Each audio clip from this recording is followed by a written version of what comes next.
I am so embarrassed right now. Embarrassed because, and embarrassed that I don't even want to get up off my couch. On my couch right now. See, this is when I get to own my own BS, and maybe it will help you guys. So, I'm embarrassed because a singer reached out to me.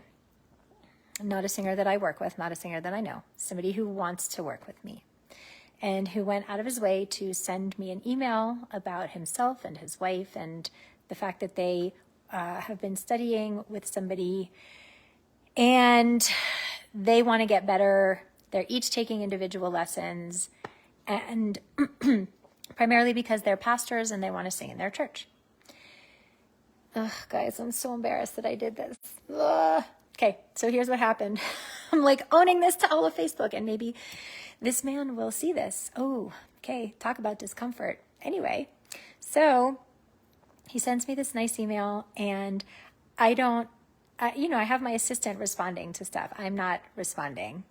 And most of the time, I read the email and I just forward it on to my assistant, Ashley, to respond. And I'll say, respond with this template or that template. Because, I get a lot of the same inquiries over and over again, whether it's about private lessons or whether it's about doing my intensive or whatever it is.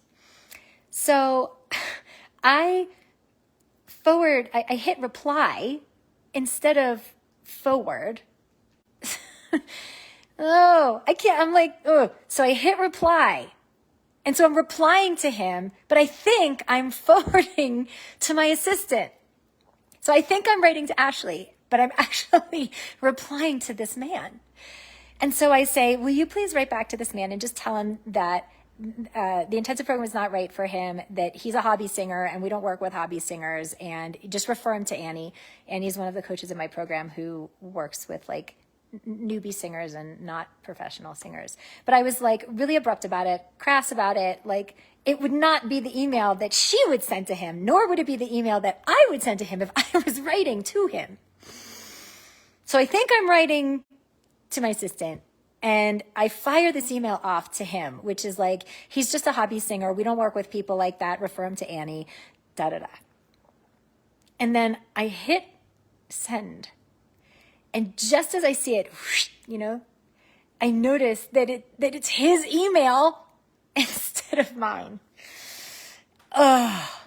And all of a sudden, my heart drops and to my butt, and my stomach is and I feel so bad because, this is not how we care for our singers in my tribe at all. And this is obviously not how I want to represent myself and my brand and my studio.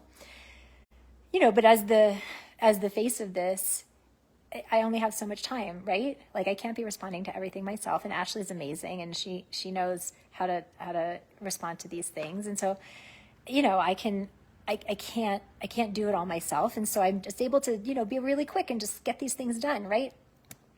But I felt so bad. I was so embarrassed because here, he's seeing me as the mentor, as the expert, and all he wants to do is work with me. And here I'm he's only a hobby singer. We don't work with hobby singers. Oh, so embarrassing, and not who I am at my core when it comes to wanting to help the singers that I help. So yesterday, if you watched me live yesterday, I was talking about making mistakes, making more mistakes faster so that we learn and we can iterate and up-level more quickly in performance and everything like that. So today, let's talk about what happens when you actually do make the mistake, and then the process, the self-compassion process of the aftermath, right? Because if we're talking about making more mistakes faster, then we need a really good process for dealing with the inevitable emotions and things that happen and that come out of that.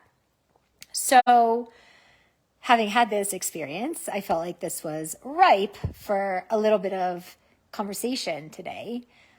Because number one, I've got to bring gratitude to this. Like if you're going to do this process of getting results faster and getting faster, into the place where you want to be in your singing career, then you got to have a process for what you do once you've made these mistakes. And I mean, as far as I'm concerned, there really are no mistakes, just the only opportunities to learn and up level. And so number one, gratitude for the mistake and for the learning that you get from it.